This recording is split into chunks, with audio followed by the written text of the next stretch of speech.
Hello and welcome to the ID Talk podcast. My name is Tony Bidzionis and I'm here with my good buddy, my good pal, Mr. Alex Perala. Alex, hello. Hello, Tony. Uh, Excited for today's show. I know that you are too, Alex, because we're going to be speaking with Ajay Patel, head of World ID at Tools for Humanity. And World ID, we write a lot about them, cover their news, and it's just going to be a lot of fun to get to talk to Ajay today. So, Ajay, welcome to the show. Thanks for being here, and get us started by just letting us know a bit about yourself, your background, and what you do at World ID. Yeah, thanks for having me on. It's a pleasure, especially being on with fellow Canadians. You're here. So I'm Ajay. I lead World ID at Tools for Humanity. Prior to joining Tools for Humanity, I was at Google for many years, leading a lot of different projects across the company in the payments and identity space. So Google monetizes the entire business from one platform. And so on that platform, I led a bunch of different monetization projects over the years. But then in the last 6 years I was there, I led a team. I built a team called Payments Identity. And the goal for Payments Identity was really to unify identity-related experiences across Google's entry points, because as kind of voice-enabled experiences were coming to fruition, and future kind of AI, which I wasn't really thinking about in 2018, but having unified data and really having a good understanding of who's in the ecosystem, and thinking about data as a first class kind of primitive is really important to deliver an awesome experience, especially when you have thousands of entry points. You need to be able to meet the user where they are, especially when you're collecting information. What information do they need to complete the job they want to do, and then subsequently provide them a delightful experience when they need to give you more as they go through their journey across different products, right? And so as a user, you might have experienced, you kind of add an address in Chrome autofill, and you wouldn't be able to use it, let's say, when you check out to buy a phone on store. So it was really started off by connecting those things and kind of learning about where users are, how data works. My joke with like product people is that my starter project in this area was GDPR, and so uh, and so data governance was like really kind of a key piece of it. And if you don't have a good handle of the data, you can't really be a good steward of it on behalf of the user, right? And so that's kind of how things started. By the time I kind of was talking to Tools for Humanity, I was leading kind of all of the front end experiences across all products for individuals and businesses when we're collecting real identity information. And then in those flows, you end up having to verify that information. So tax verification, identity verification, KYC compliance, and then you have all of the different regulations that are coming out globally. And Google operates in every country in the world. And so you have to build this sort of system that can intelligently understand what the user's context, collect the minimum information that we need, verify it to whatever compliance standard or integrity standard, and then get the user through that flow as quickly as possible. And over time, you kind of get visibility across almost every business model on the internet because they all exist at Google, and you realize that there's this massive integrity problem. And so I didn't really go into it to solve integrity, but at the end of the day, if you really want to unify things and streamline things for good users, integrity becomes like a really big roadblock. What the trend that I started seeing was that KYC was becoming a hammer for everything, right? Mhm. Trust, you want to trust somebody because they're spamming email or whatever, KYC them. And age verification, KYC. And KYC is really supposed to be for regulatory compliance, for preventing money laundering, like that type of thing. It should be, and in a normal user's daily life, like how many times do you actually move that kind of money that requires KYC? Right. And so during that time, I started building the digital identity strategy for Google with working with Google Wallet, and then working across Chrome and Android. And really, the future was like, hey, this data should be self-custodied, and then by the user, and then they can kind of selectively disclose it, and then the game is really about how do you make that high assurance. Mhm. And so, and then ChatGPT comes out, right? And you see the power of AI and the opportunity that it provides humans, but then also the opportunity that it provides of users. Mhm. And so Tools for Humanity I was following the project for a very long time, the World Project, and I'll talk a bit about World ID. But at the end of the day, if you think about the future where there's going to be AI, legitimate bots online, and humans, Hmm. all of the systems that we use weren't built contemplating AI, right? And if you Mhm. think about all the integrity problems that exist on the internet today, it all kind of starts with the fact that there isn't a primitive on the internet that really identifies humans versus non-humans, right? Machines. Hmm. And Mhm. so, and that's where in that gap is really where you end up with these integrity problems. And then the only solution is, upload a picture of your driver's license, upload a picture of your passport, your face, and all that stuff, right? And that worked for a little while, but then you end up with a lot of sensitive data centralized, and then you had all the password breaches, right, in the early 2010s, and then since then it's just this trend that's getting worse.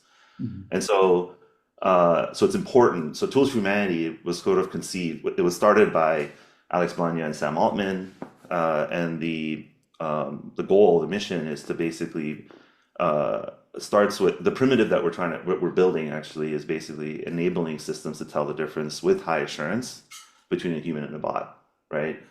The project is called World, and the so we all work for Tools for Humanity working on the World project, and so we're building the technologies for it to enable World ID and enable the internet to be able to basically tell the difference between humans versus bots, and then build on top of that. And we'll talk a bit about that as well. Um, the mission is really to build a human network to accelerate humans in the age of AI, right? But how do you do that without centralizing identity, right? Like without like the trick is to actually allow a human to express themselves as a unique human online without anybody knowing who they are in the real world. And Hmm. that's kind of the goal of World ID.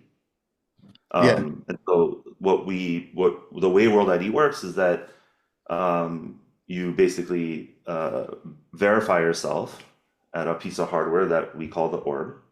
And the orb is basically a sophisticated camera. Like it looks really cool.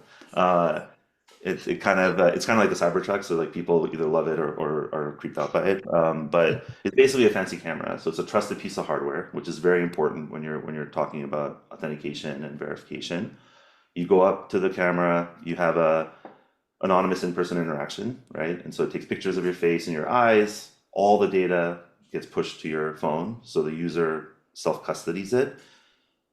The network makes an assessment of uniqueness using advanced cryptography, and if the user's never been seen before, we issue a proof of human credential, right? So you can think of it as a proof of human credential, but it's really like a private key that represents like kind of your uniqueness, right?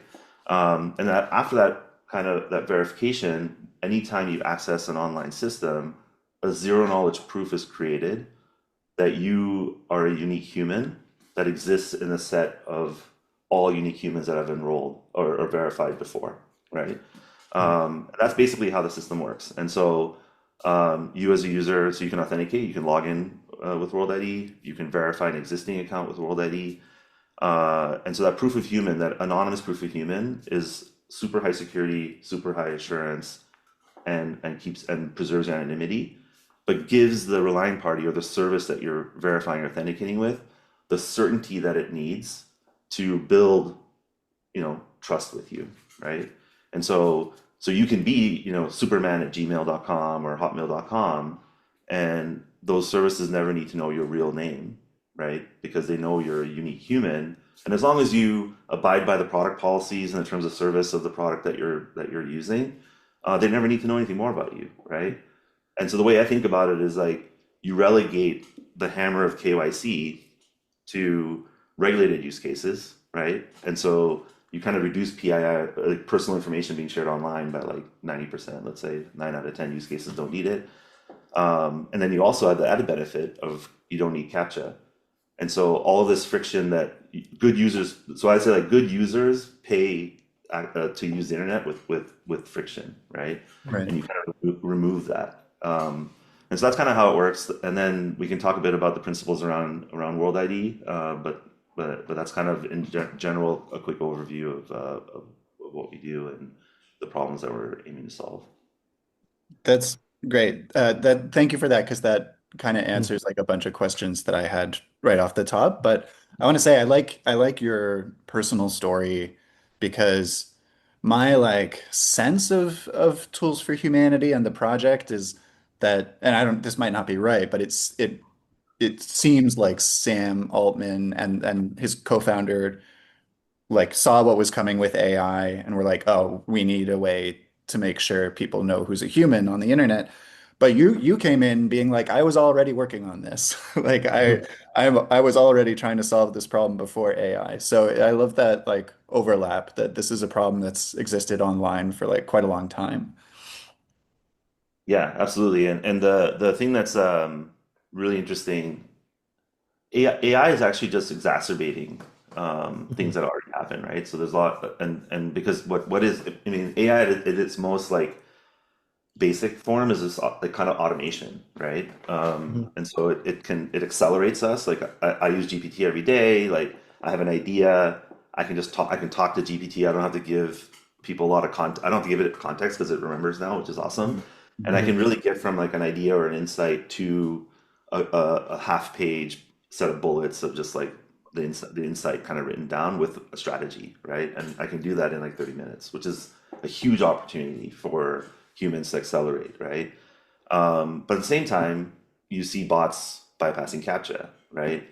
And the funny thing about CAPTCHA is like the harder the CAPTCHA, the easier it is for AI to pass versus a human. Mhm. So it's one of the jokes is like, hey, if you just put like really complex math and something passes it, it's probably AI. Yeah. It's probably a bot. Yeah.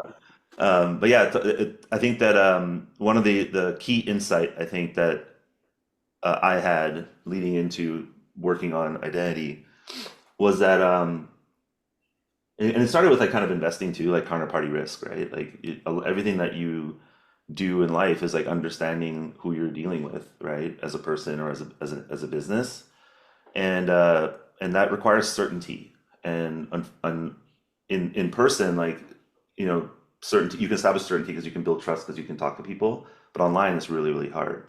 And so I kind of like was thinking like all of these problems that you see, like payments fraud, or you know, the people just social media issues, like people just trolls or bots online, stuff like that.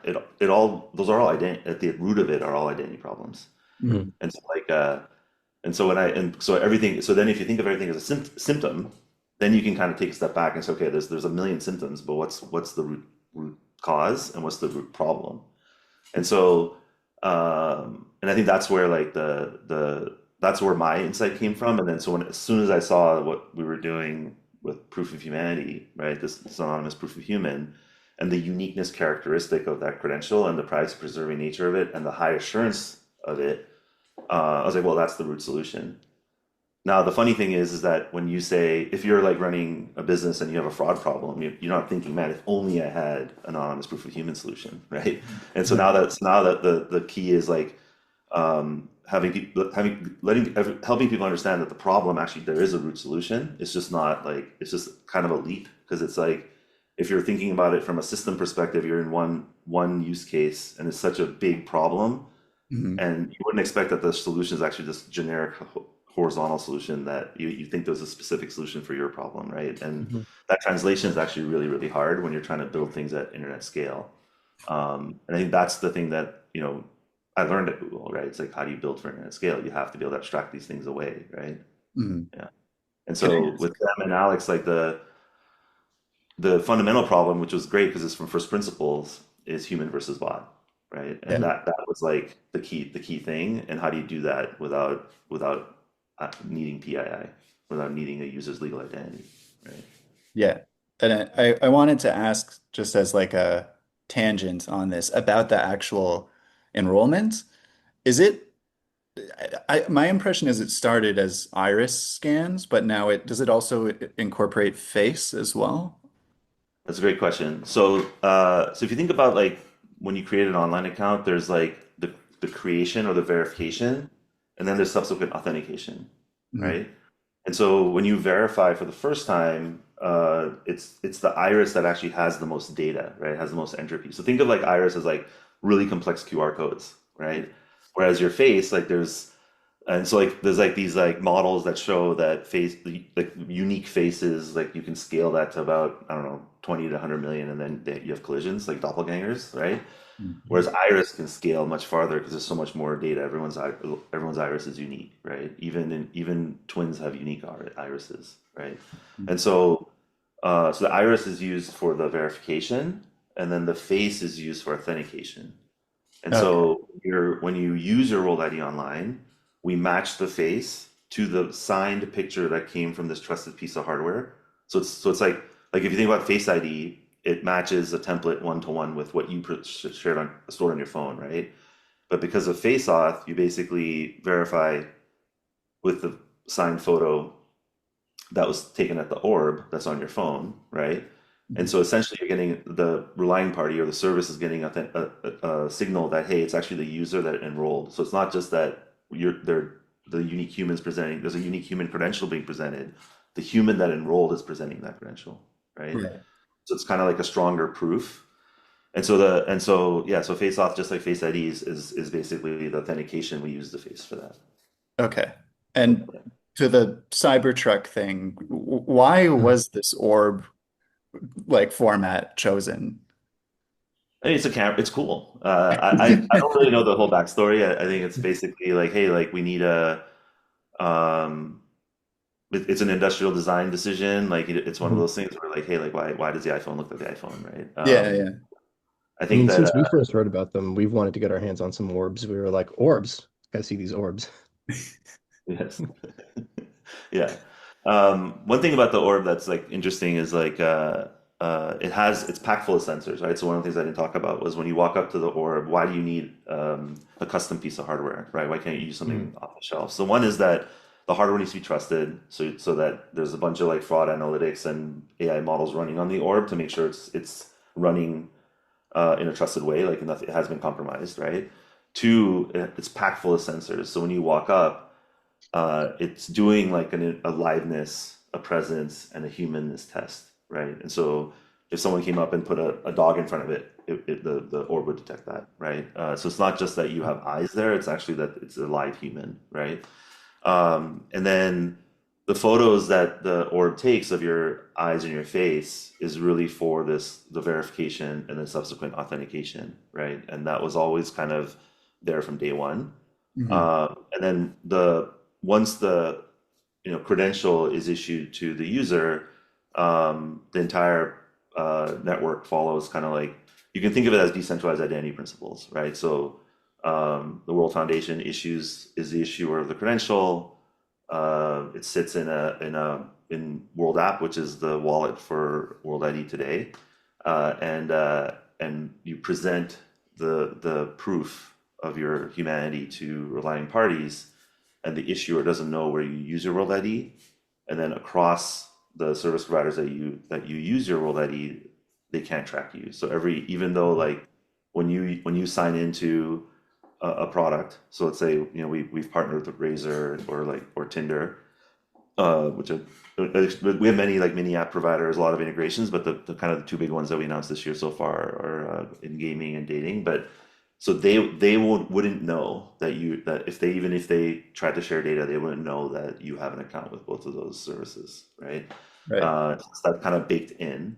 And then if you think about the way um, now you have this proof of human credential, which sort of anchors every interaction online. And so imagine you have this like human network where everyone has this credential.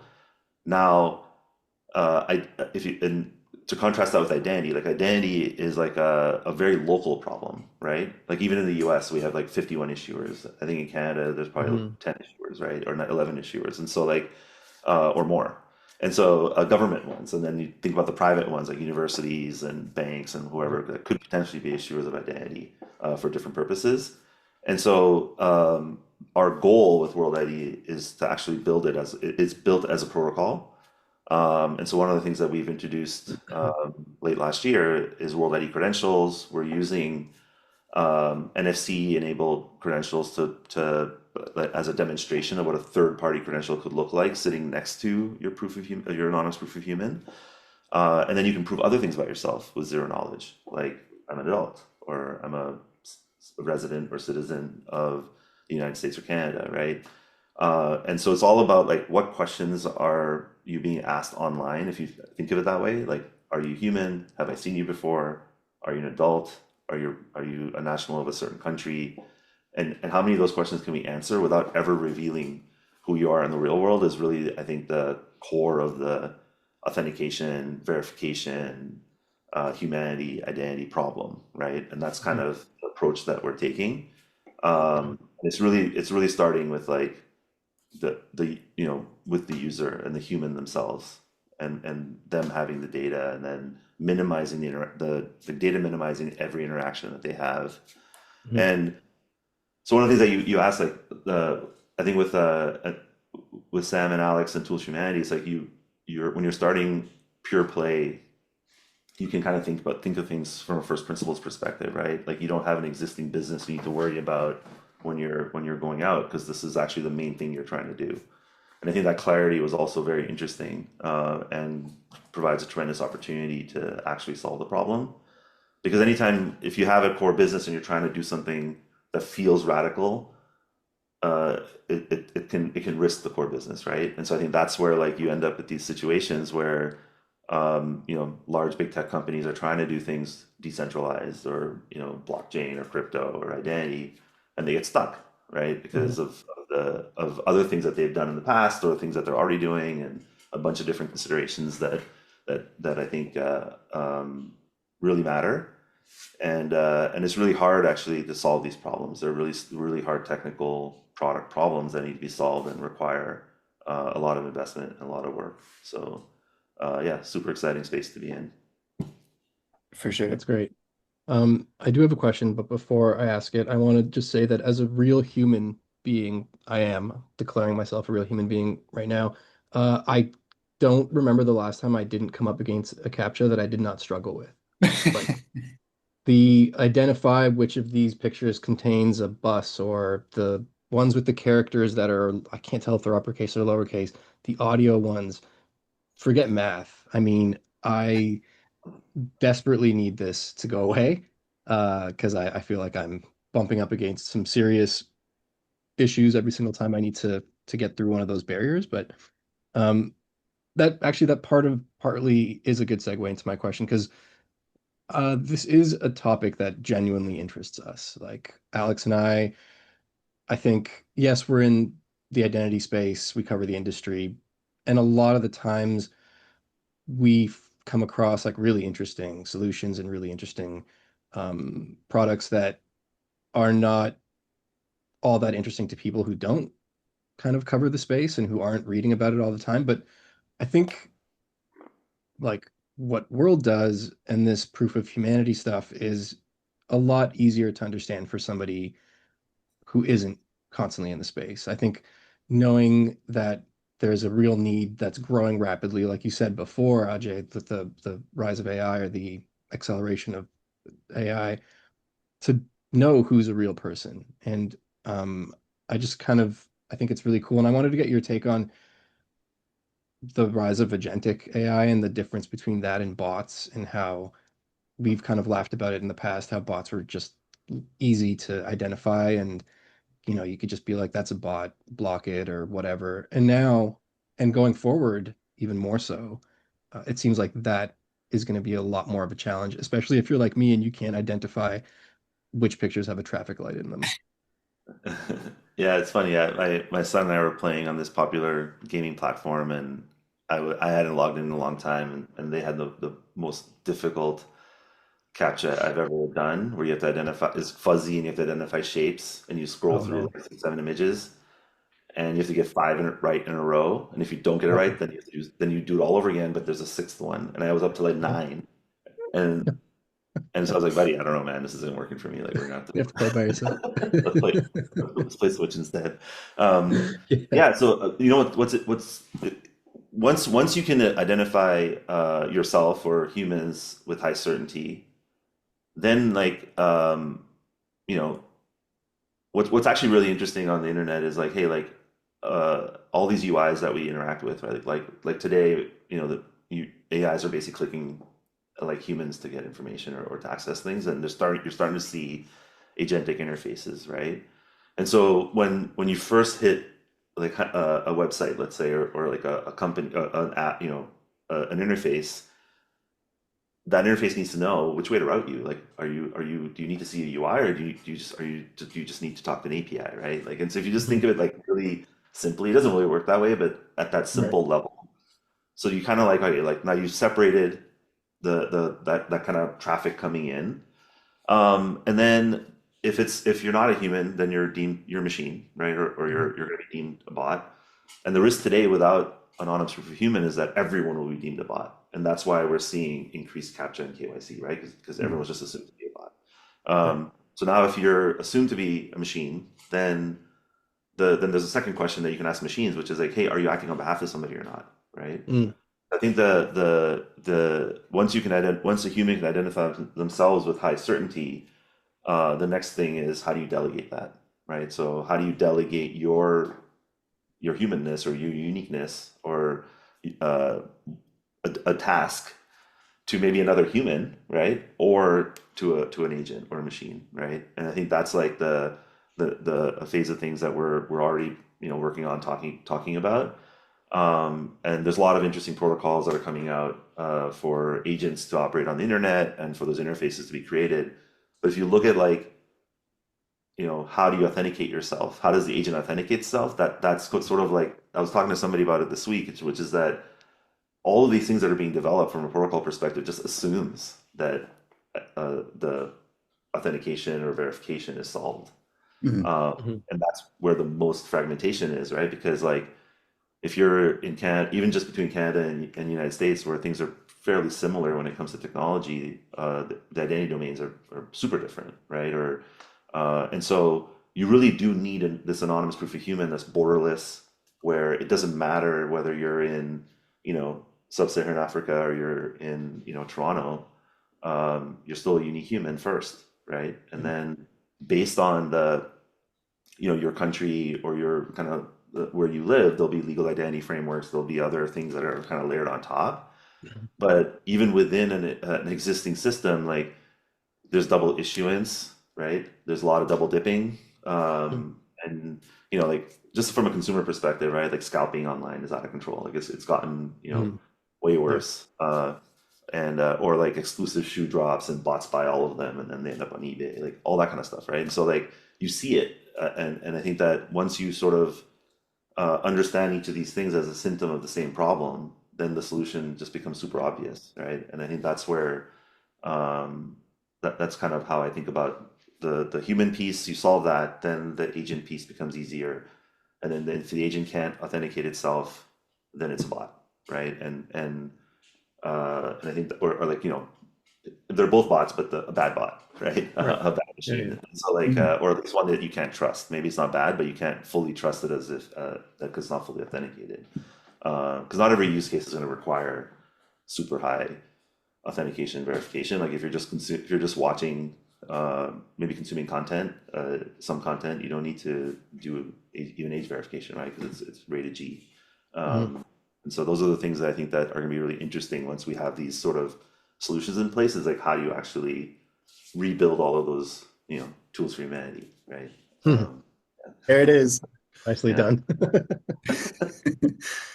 But on that note, though, I mean, like a lot of this effort seems to play out through partnerships, and I know, like right around the time that this episode is coming out, you have your latest partnership announcement, which is with Outtake, I believe, and that you'll probably need to explain a little more about this. My very rough understanding is that that involves like verifying emails in a work setting. So I feel like that is going to be important because when you talk about agents and like agents acting on our behalf, that is a future that I personally am like really ready for. I would love to just send an agent and be like, email everybody at this company, ask them what they have to say about XYZ news development. Just as an editor of our site, like it would be a great way to gather information for the stories we cover. So it would also be great to have like a way for them to be sure that while they're dealing with the agent, it does represent me and they can talk to it securely. So I don't know, I might be getting ahead of my skis here, but can you talk more about like how that would look through the Outtake partnership? Absolutely.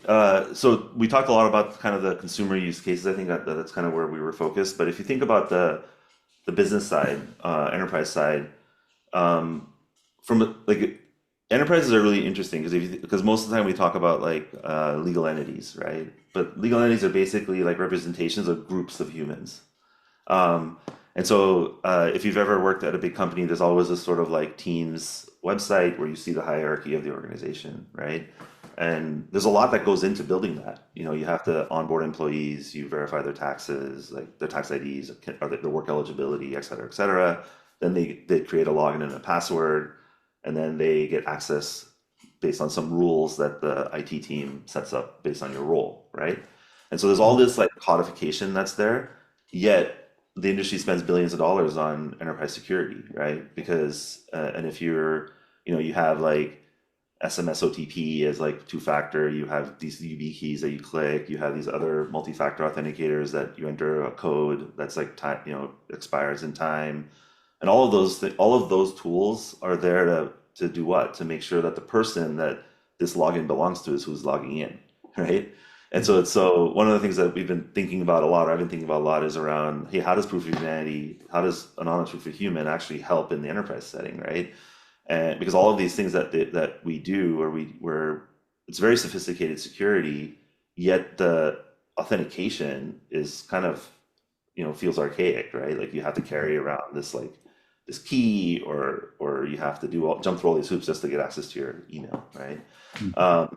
And if you think about like generally in enterprise space, access is like a big thing, right? And so that you can think about like how once you know the uniqueness of the human and you can kind of verify a corporate account, what could you do with it?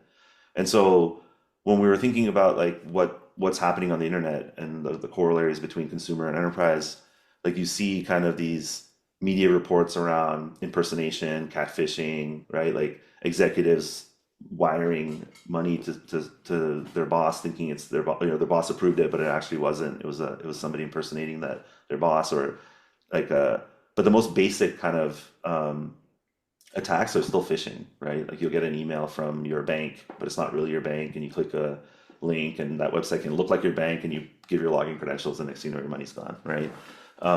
And so when we were when we were thinking like, hey, what would be really cool is we can if we can verify emails that you send as coming from a unique human, and badging them somehow, right? And so when I met Outtake, and I saw that they're verified for email product, it just seemed like this natural fit, right? So like email abuse, I think that the last numbers that we saw were like it's costing like $3 billion a year, right? That's just going to grow, right? Because it's getting easier to automate emails. Like I get probably a spam email. I mean, the spam folders are crazy anyways, but like the ones Mhm. that hit my inbox, I get multiple of them a day now, right? And Yeah. so even if I'm just sort of like scrolling through and click on something by mistake, I'm exposing my enterprise to an attack. So one of the things so what Outtake does is basically they're building like next generation security systems for enterprises based on AI. So imagine like